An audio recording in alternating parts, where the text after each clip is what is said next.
সুপ্রভাত বন্ধুরা, কেমন আছো তোমরা সবাই? আই হোপ তোমরা খুব ভালো আছো, আর আমিও বেশ ভালোই আছি। ফুল ফুটুক আর নাইবা ফুটুক, আজ কিন্তু বসন্ত। যার বাগানে এত সুন্দরী সুন্দরী রাজকন্যারা বিরাজমান, তার ঘরে কি বসন্ত না এসে কখনো পারে?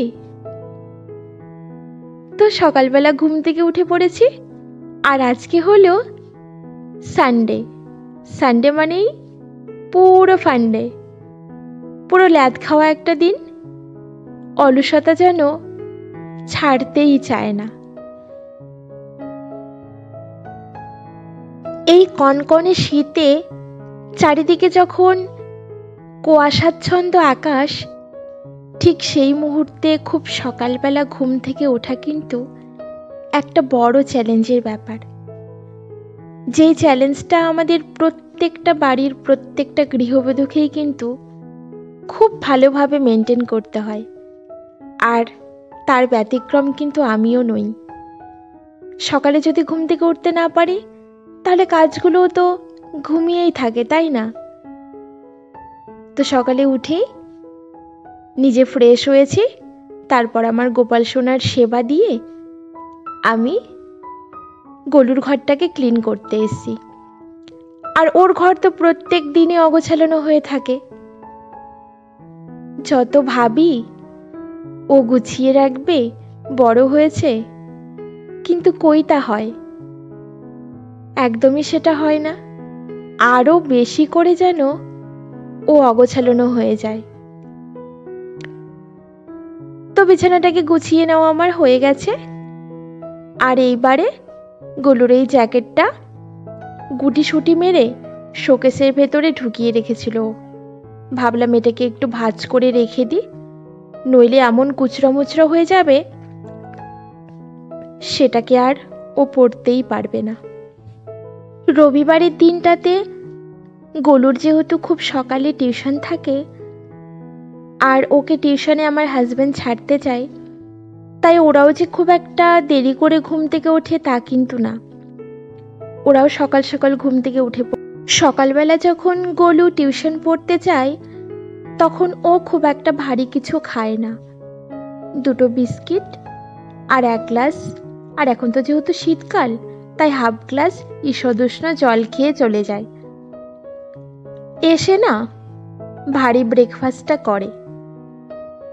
তো আমি সেই জন্য সানডে মানে রবিবারের দিনে ভারী একটু ব্রেকফাস্ট করার চেষ্টা করি। কখনো হয়তো একটু ফেনা ভাত বানিয়ে দিই, যেহেতু শীতকাল, সঙ্গে একটু ডিম সেদ্ধ আর একটু আলু ভাতে দিয়ে দিই। আর না হলে কোনো দিনও হয়তো পরোটা করে দিই, আলুর পরোটা বা লুচি বা চাউমিন এইসব করি। আর আজকে আমি মনস্থির করেই নিয়েছিলাম যে আজকে ওকে চাউমিন বানিয়ে দেব। ও যেহেতু এগ চাউমিনটা খায় না, প্লেন চাউমিন খায়, সেই জন্য ওকে প্লেন চাউমিনই বানিয়ে দেব। তো বিছানাটাকে ভালো করে ঝেড়ে নিই। আমার হাজব্যান্ড আমার ছেলেকে টিউশন দিয়ে বাজার করে একবারে বাড়ি ফিরেছে, আর নিচের ঘরে পুরো বাজারগুলোকে ছড়িয়ে ছিটিয়ে রেখে উপরের ঘরে এসে বলছে বাজারগুলো তাড়াতাড়ি তোলো গিয়ে। আমি বললাম দাঁড়াও, যাচ্ছি, হাতের কাজগুলোকে কমপ্লিট করে একবারে নিচে যাব।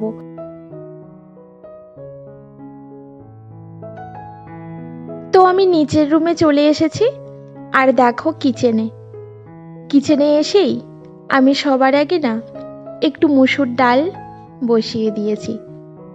রান্না করব আজকে মুসুর ডাল। আর সানডে মানেই তো চিকেন হবেই। চিকেনটাকে ধোয়ার বাকি রয়েছে। তার আগে গোলু যেহেতু টিউশন থেকে চলে এসেছে, সেই জন্য আমি ওকে ফটফট করে চাউমিনটা বানিয়ে দিলাম, সঙ্গে একটা ডিমের পোচ করে দিলাম। আর ও তো খুব খুশি। এত সুন্দর গরম গরম চাউমিন দেখে বেজায় খুশি হয়ে গেছে। ও চাউমিন যে খুব একটা ভালো খায় তা না, যেহেতু এখন শীতকাল, সেই জন্য গরম গরম চাউমিন খেতে ইদানিং একটু একটু ভালোবাসছে। তো ও খাওয়া দাওয়া করলো, আর আমার হাজবেন্ডকে বললাম তুমি কি খাবে? বললো আমি মুড়ি খেয়ে নেব শশা দিয়ে। তো শশা মুড়ি খেয়ে নিয়েছে আমার হাজবেন্ড, আর আমি তো ওটস খাই।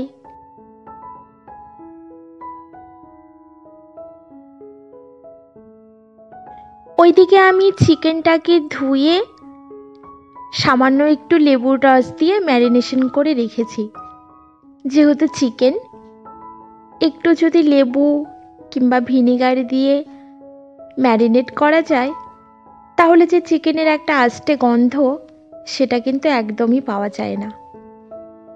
তো দেখো, সবজি কাটার মধ্যে পেঁয়াজ, টমেটো, রসুন, কাঁচা লঙ্কা এইগুলোকে সব কুচি কুচি করে কেটে নিলাম। এবারে রান্নাটা বসিয়ে দেব। তারপর বাদবাকি যে কাজগুলো রয়েছে। ভিডিওর এই পর্যায়ে এসে তোমাদেরকে একটা কথা বলতে চাই। তোমরা যারা, আমার যে সমস্ত বন্ধুরা এতদিন আমার পাশে রয়েছো, আমার ভিডিওগুলোকে দেখছো, লাইক করছো, সুন্দর সুন্দর কমেন্ট করছো, তাদেরকে জানাই আমার আন্তরিক ভালোবাসা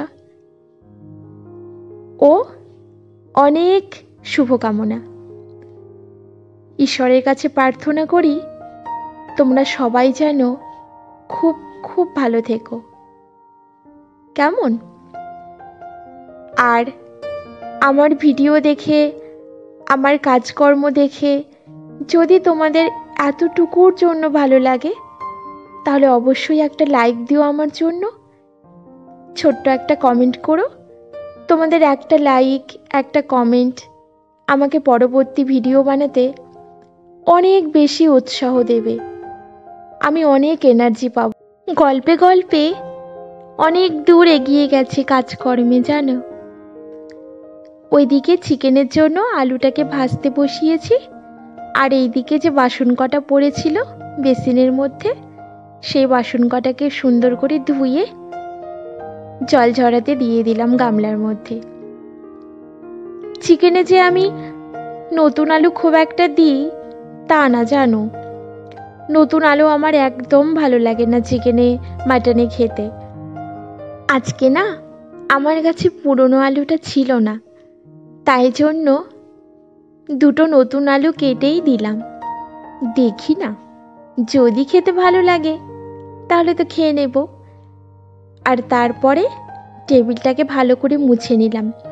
মুছে আমার কিচেন টাওয়ালটাকে একটু না সার্ফ দিয়ে কেচে দিলাম, জানো। ওই যে পেঁয়াজ রসুন কেটেছিলাম আর টাওয়ালটা দিয়ে মুছেছি, এবার কেমন একটা টাওয়ালটা দিয়ে না ব্যাড স্মেল বেরোচ্ছিল রসুন পেঁয়াজের। তো সেই জন্য ভালো করে সার্ফ দিয়ে কচলে কচলে ধুয়ে নিলাম। আর এইদিকে আমার আলুটাও লাল লাল করে ভাজা হয়ে গেছে। আলুটাকে এবার তুলে নিয়ে চিকেনটা বসাবো। আর আজকে চিকেনের না কারি করব। চিকেন কষাও না, আবার চিকেনের ঝোলও না, একটা মাঝামাঝি পজিশনে গ্রেভি রাখবো আর কারি টাইপের রান্না করব। খেতে খুব ইচ্ছে হয়েছিল আমার, মনে হচ্ছিল এরকম ভাবে একটু রান্না করি। তো তারপরে ওই কড়াইয়ে দেখো আর একটু তেল দিলাম, আর ফোড়নে দিলাম শুকনো লঙ্কা, তেজপাতা।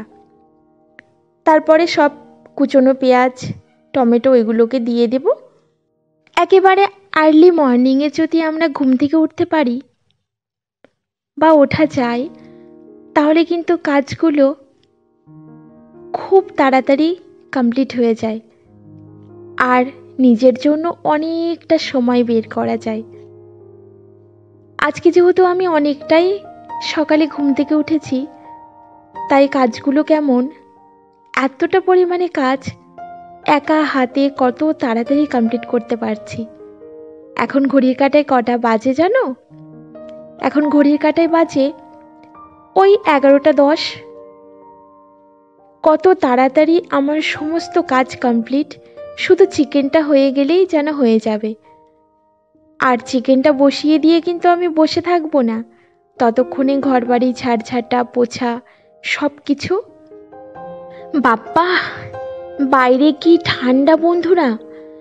আমি চিকেনটাকে ঢাকা চাপা দিয়ে কয়েকটা কাপড় ছিল জানো, ভেজানো কাপড়, তো সেই কাপড়গুলোকে ফটাফট কেচেছি। পা থেকে না মোজা জুতো কিছুই খোলা যাচ্ছিল না। আর তার মধ্যে সব কাপড় চুপড়গুলোকে ভালো করে কেচে ধুয়ে ছাদে নিয়ে গেছিলাম মেলে দিয়ে আসতে। ছাদে কিন্তু সূর্য মামার দেখা পাইনি।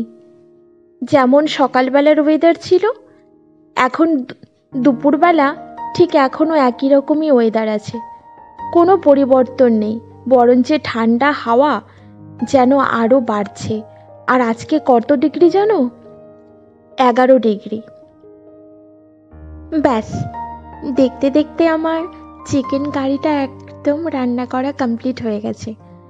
আর আমি এখানে কোনো গরম মশলা অ্যাড করব না, যেহেতু ফোড়নে যখন আমি চিকেনটা বসিয়েছিলাম তখন গোটা গরম মশলা না আমি অ্যাড করে দিয়েছিলাম, সেই জন্য গুঁড়ো গরম মশলা আর ইউজ করছি না। এইবারে স্নান করব, পুজো দেব, বাকি সব কাজগুলোই আমার কমপ্লিট হয়ে গেছে। শুধু একটু গ্যাস ওভেনটাকে মুছে নেব, মুছে নেওয়ার পরে স্নানে যাব। এটা হলো সন্ধেবেলা, চা খাওয়া কমপ্লিট হয়ে গেছে। সন্ধেও ঠিক না, রাত্রি তখন 8:30 পৌনে 9টার মতো বাজে। আর এখন ডিনারে বানাবো আলুর পরোটা। আলুর পরোটা বানানোর জন্য আমার সব কিছু রেডি করা আছে, করে নিয়েছি আর কি। তার আগে এই চিমটেটার মধ্যে না একটা স্টিকার চিপকানো রয়েছে। দেখবে যে কোনো নতুন জিনিস কিনে আনলেই কিন্তু এরকম একটা স্টিকার থাকে, আর সেইগুলোকে তুলতে কিন্তু আমাদের অবস্থা একদম নাজেহাল হয়ে যায়। এটার এখানে একটা ছোট্ট টিপস আমি দিতে চাই তোমাদের। এই স্টিকারগুলো যেখানেই থাকুক না কেন, শুধু কাচের পাত্র বাদে, তোমরা যদি একটু আগুনে গরম করে নাও হালকা, তারপরে দেখবে অনায়াসেই সেই স্টিকারটা উঠে যাবে, একটুও কষ্ট হবে না। শুধু একটু আঠা লাগানো থাকবে, ওটা মেজে ফেললেই হয়ে যাবে। ব্যাস, পরোটা বানানো কমপ্লিট হয়ে গেছে। তবে চলো বন্ধুরা, আমার এই ভিডিওটি আজকেই শেষ করছি। কালকে আরও একটি নতুন ভিডিও নিয়ে তোমাদের মাঝে আমি চলে আসব। তোমরা ততক্ষণের জন্য খুব ভালো থেকো, সুস্থ থেকো, আর সব সময়ের জন্য হ্যাপি থেকো, আর আমার পাশে থেকো। টাটা।